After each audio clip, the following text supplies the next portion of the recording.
বিশ্বাসে মিলায় বস্তু, তর্কে বহুদূর। এজন্য আমরা বিশ্বাসী হতে চাই। আমরা কি হতে চাই?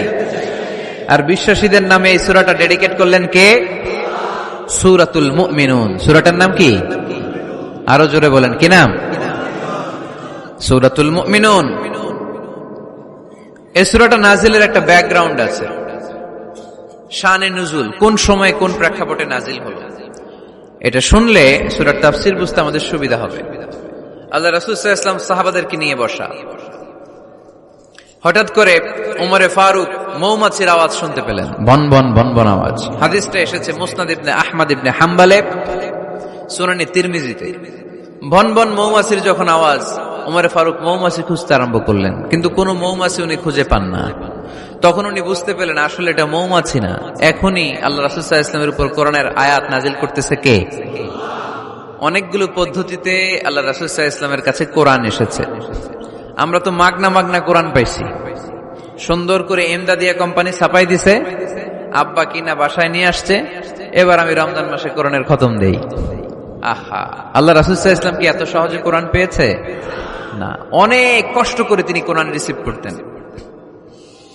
মিসলা সালসালাতিল জারাস, মাঝে মাঝে ঘন্টার ধ্বনির মতো কোরআন নাজিল হতো। প্রাইমারি স্কুল ছুটি হলে দপ্তরি ঘন্টা বাজায় না, ধাম ধাম বিকট আওয়াজ হয়। এরকম আওয়াজে যখন কোরআন নাজিল হতো, আল্লাহ রাসূল সাল্লাল্লাহু আলাইহি ওয়াসাল্লাম কোরআন রিসিভ করতে যে ঘেমে যেতেন শীতের রাতে। আজকে একটা শৈত্য প্রবাহ গেছে না, প্রচন্ড শীত। দুপুরবেলা আমার প্রোগ্রাম ছিল কিশোরগঞ্জের, কি নাম, পাকুন্দিয়া। প্রচন্ড শীতে লোকজন কাঁপছিল। আপনাদের তো প্যান্ডেল আছে, ওদের প্যান্ডেলও ছিল না, খোলা ময়দানে লক্ষ লক্ষ মানুষ।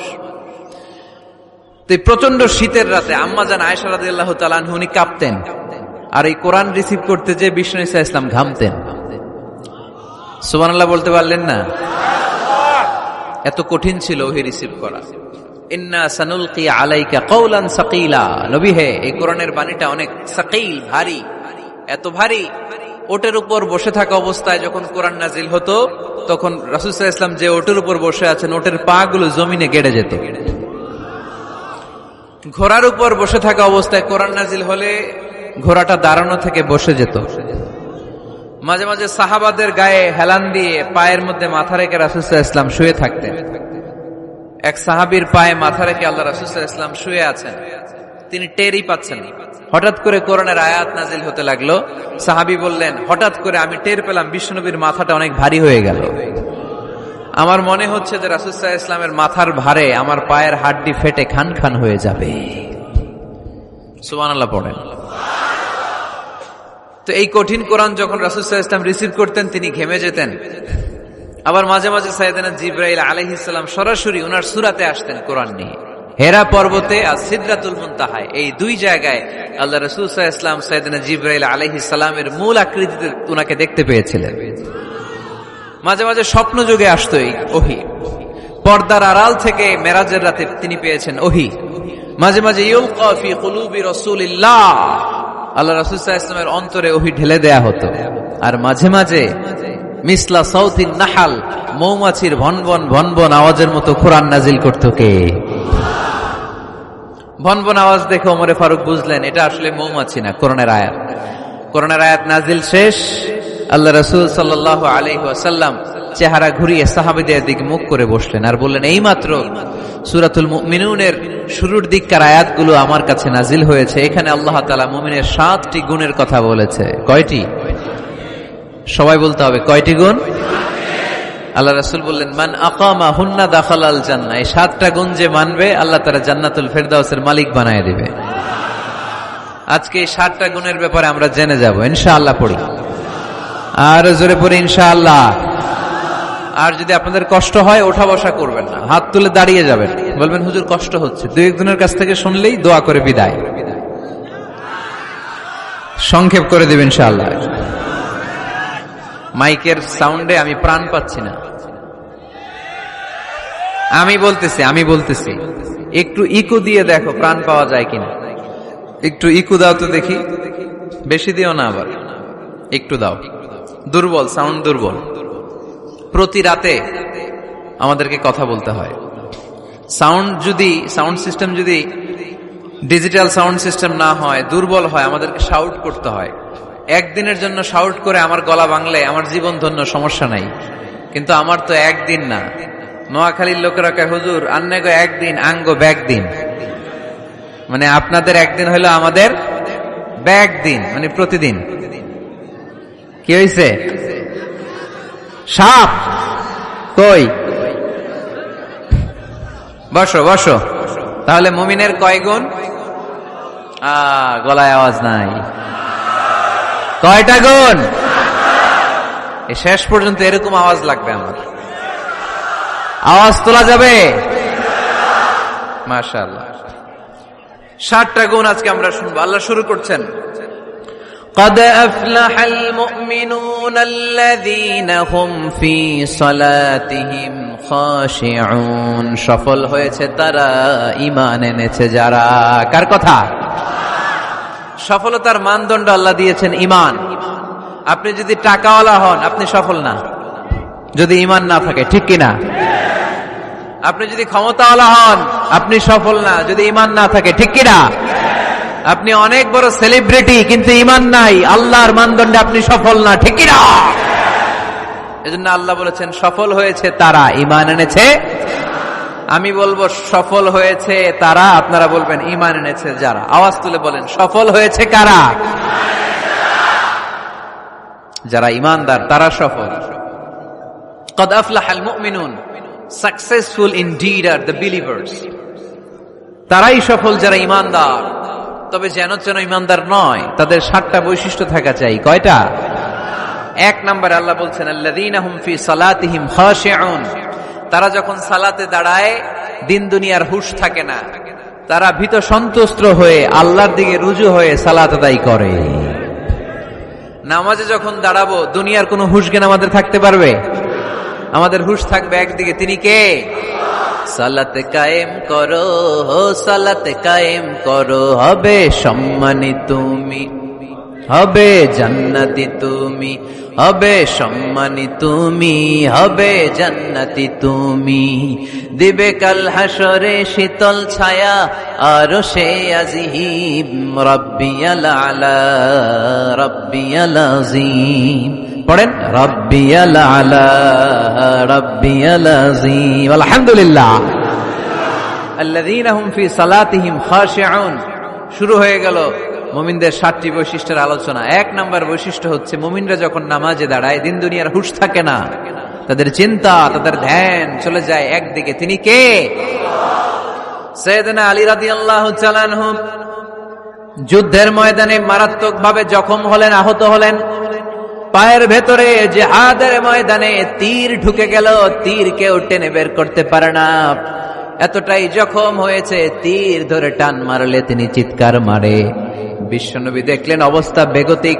আল্লাহর হাবিব বললেন, তীর ধরে টানাটানির দরকার নাই, যেহেতু টান মারলে ব্যথা পায়, ছেড়ে দাও, আজান দাও। বেলাল তুমি আজান দাও, একামত দাও। এক সাহাবীরে বললেন, আমি যখন নামাজে দাঁড়াবো, আলী যখন নামাজে দাঁড়াবে, নামাজরত অবস্থায় তুমি তোমার নিজের দায়িত্বে আলীর পায়ের ভেতর থেকে তীরটা টেনে বের করে ফেলবা। আজান দেয়া হলো, একামত হলো। বিষ্ণু ঈসা ইসলাম নামাজ পড়তে শুরু করলেন।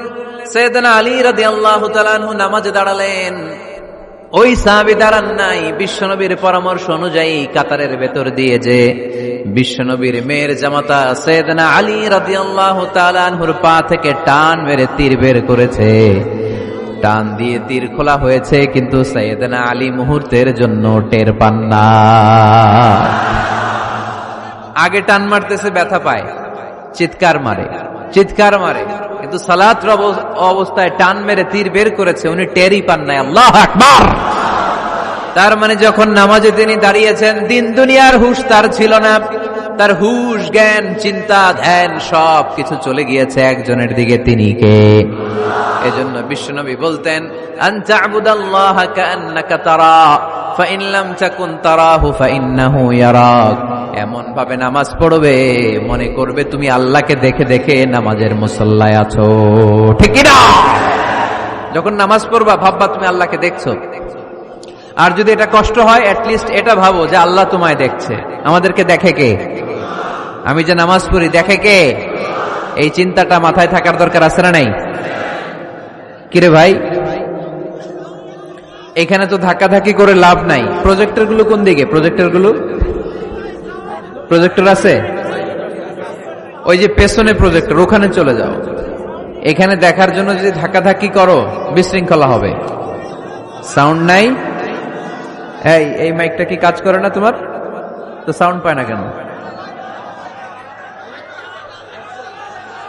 আচ্ছা, সাউন্ড কম বলে যদি চিল্লাও তাহলে তো আমার কথা আরো শোনা যাবে না। ও দেখতেছে, ওকে দেখতে দাও।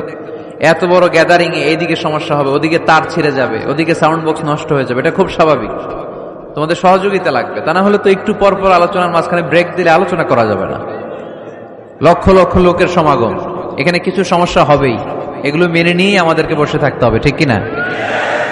মাইক অপারেটর, লাস্ট চান্স দিলাম তোমার, এটা ঠিক করো তাড়াতাড়ি। তোমার মাইকের কারণে অনেকবার ব্রেক হয়েছে আমার আলোচনা। হয়েছে, একটা ছেলে কথা বলবো না এখানে। এই ছেলে চুপ, ইয়েলো জ্যাকেট চুপ, কথা নাই, চুপচাপ দাঁড়ায় থাকো। এদিকে তাকান। আন তা'বুদাল্লাহা কাআন্নাকা তারা ফাইন লাম তাকুন তারাহু ফাইন্নাহু ইয়ারাক। এমন ভাবে নামাজ পড়ো, এটা চিন্তা করো যে আল্লাহ তোমায় দেখছে। আল্লাহ ইজ ওয়াচিং মি, তাই না? আল্লাহ ইজ অবজার্ভিং মি, আমার আল্লাহ আমাকে দেখছে। এই চিন্তা করে যদি নামাজ পড়েন, খুশু খুদু বাড়ায় দিবে কে? এক সাহাবী নামাজও পড়তেছে, দাড়িও টানতেছে। এরকম নামাজও পড়ে দাড়িও টানে, এরকম আল্লাহর ওলি আছে না নাই? নারায়ণগঞ্জে নাই? হ্যাঁ আছে। নামাজ পড়া অবস্থায় বারবার চুলকানো যাবে, দাড়ি টানা যাবে, শুধু মোবাইলে SMS লেখা যাবে? যাবে না, এগুলো করবেন না। নজরটা থাকবে সেজদার দিকে। কোন দিকে? সবাই বলেন, মনে থাকবে এটা। এগুলো message, very sensitive and important message. এগুলো নিয়ে যান বাড়িতে। সালাতে মন বসে না, কারণ নজর ছোটাছুটি করে এইদিকে এইদিকে এইদিকে। নামাজে দাঁড়াইছে, জানলা খোলা, জানলার দিকে তাকায় আছে। আল্লাহর ওলি আছে না নাই? নামাজে দাঁড়াইছে, ঘড়ির দিকে তাকায় আছে, ঘড়ির কাঁটা ঘুরে, হের মাথাও ঘুরে, আছে না নাই? না, এদিক সেদিক তাকাবেন না, সেজদার দিকে তাকাবেন। কোন দিকে? আল্লাহ 3টা চান্স দেয়। কয়টা? একবার যখন এদিকে তাকান, আল্লাহ বলে আকবিল, ফিরে আয়, ফিরে আয়, সেজদার দিকে তাকা। আবার যখন তাকান, আল্লাহ বলে আকবিল, ফিরে আয়, সেজদার দিকে তাকা। আবার যখন ঘড়ির দিকে তাকান নামাজে, আল্লাহ বলে ফিরে আয়, সেজদার দিকে তাকা। 3বারের পর যখন আবার অন্যদিকে নজর করেন, আল্লাহ বলে লা হাজাতা লি ইলা সালাতিক, তোর এই নামাজের দরকার আমার নাই। নাউজুবিল্লাহ পড়বেন না? যে আল্লাহরে খুশি করার জন্য এত সময় ব্যয় করে, এই কষ্ট করে, শীতের রাতে ওযু করে নামাজে দাঁড়ালাম, ওই আল্লাহ যদি বলে এই নামাজের দরকার নাই। এখানে কি হয়েছে ভাই? দেখতেছেন যে জায়গা হচ্ছে না, তো ওইখানে ধাক্কাধাক্কি করবেন কেন? আপনি পিছনে চলে যান, অ্যাবাউট টার্ন, পেছনে যান, যে প্রজেক্টরে দেখেন, যান। যেখানে জায়গা হবে না ওখানে ধাক্কা দিবেন কেন আপনি? এই জনস্রোতের ধাক্কা অনেকে আহত হয়। এটা করবেন না প্লিজ, এটা করবেন না। আর অল্প অল্প কিছু সময় আমরা কথা বলবো, বারবার ব্রেক করলে তো হবে না, এটা বুঝতে চায় না অনেকে। প্লিজ এরকম করবেন না। একজন আলোচক যখন কথা বলে, তার আলোচনার একটা ফ্লো থাকে, ওই ফ্লোতে সে এগোয়, তার শ্রোতাকে সে কি বলবে একটার পর একটা কথা তাকে প্রেজেন্ট করতে হয়। একটু পরে যদি দেখে হুজুর মাইক নাই, ওদিকে কয় আওয়াজ নাই, আরেকজন কয় আমি নাই, কিছুক্ষণ পরে দেখা যাবে আমিও নাই, আমিও চলে যাব। তো এগুলো করো না, আর অল্প কয়েক মিনিট। তো নামাজে নজরটা থাকবে কোন দিকে? অনেকে এগুলো করে, অনেক মুরব্বী বাবারাও করে, আমি দেখেছি। মুরব্বীরা অনেক সময় নামাজ পড়ে ঘরে কেউ ঢুকলে এমনি তাকায়, আছে না নাই? মুরব্বী বাজানকে বুঝাই দিবেন যে নিয়ম হচ্ছে সেজদার দিকে তাকানো। কোন দিকে তাকানো? খেয়াল থাকবে তো। সাহাবারা যখন নামাজে দাঁড়াতেন, সফরে যখন মরুভূমিতে সালাত আদায় করতে দাঁড়াতেন, মরুভূমির পাখিগুলো সাহাবাদের মাথায় এসে বসে যেত। কারণ পাখি মনে করতে এগুলো খেজুর গাছ। কি গাছ? নড়ে না, চড়ে না, ঠায় দাঁড়িয়ে আছে। পারা যাবে না এরকম নামাজ পড়তে? ইনশাআল্লাহ পড়েন। আল্লাযীনা হুম ফি সালাতিহিম খাশিউন, মুমিনদের প্রথম গুণ, তারা যখন নামাজে দাঁড়ায় ভীত সন্তুষ্ট হয়ে খুশু খুদুর সাথে একাগ্রতার সাথে নামাজ পড়ে। With full of solemnity and submission, ডানে বায়ে তাকায় না। তারা সব সময় টেনশনে থাকে, আল্লাহ আমার নামাজ কবুল করলো তো? আর তারা ভাবে হতে পারে এটাই আমার জীবনের শেষ নামাজ। It could be my final salah.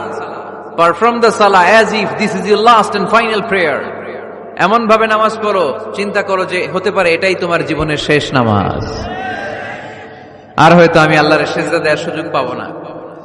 আজকের মাহফিল শেষ করে আমরা বাসায় পৌঁছতে পারবো, কোনো গ্যারান্টি আছে আমার? আর 10 মিনিট হায়াত আছে আমার, কোনো গ্যারান্টি নাই। আর 2 মিনিট বাঁচবো, গ্যারান্টি আছে? শ্বাস যেটা নিলাম এটা ফেলতে পারবো, গ্যারান্টি আছে? তো মুসল্লায় যে দাঁড়াইলেন, নামাজ যে পড়লেন, এরপরে আরেকবার নামাজের সুযোগ পাবেন, গ্যারান্টি আছে? তো তাহলে প্রত্যেক নামাজের সময় মুসল্লায় দাঁড়িয়ে আমরা এটা ভাবি না কেন যে এটাই হতে পারে আমার শেষ নামাজ? This could be my final salah, হতে পারে এটাই আমার শেষ নামাজ। এরকম চিন্তা নিয়ে যদি আপনি নামাজে দাঁড়ান, তাহলে মন এদিক সেদিক যাবে। অনেকে নামাজেও দাঁড়ায়, আবার টেলিভিশনে কোন নিউজ দিচ্ছে ওইটার টেনশনও থাকে, আছে না নাই? নামাজেও দাঁড়ায়, শেয়ার বাজারের দাম বাড়লো না কমলো, টেনশন করে। নামাজেও দাঁড়ায়, মাশরাফি ছক্কা মারলো না আউট হইলো, টেনশন আছে না নাই? যার যেদিকে আগ্রহ ওইটা নিয়ে পড়ে থাকে নামাজে, ওই নামাজকে আল্লাহ কবুল করবে? এজন্য এমন ভাবে সালাতে দাঁড়াবো, ভাববো যে হতে পারে এটাই আমার জীবনের শেষ নামাজ। আজকে যদি বলা হয় রাত 12টায় মালাকুল মাউত এসে আপনার রূহ নিয়ে যাবে, this night is your last night in your life, আপনার জীবনে এটা শেষ রাত, এখন আপনি যে নামাজের সুযোগটা পাবেন, লাস্ট চান্স, আপনি ওই দিন কি করবেন? আহা, কত সুন্দর করে অজু বানাবেন, তাই না? সাদা ধবধবে পাঞ্জাবি পরে আতর মাখবেন, মুসল্লাটা বিছিয়ে, হায় রে কি সুন্দর নামাজ, কি সুন্দর রুকু দিবেন আপনি। ওই দিনের রুকুটা হবে আপনার জীবনের শ্রেষ্ঠ রুকু, ওই দিনের সেজদা হবে আপনার জীবনের শ্রেষ্ঠতম সেজদা। সেজদা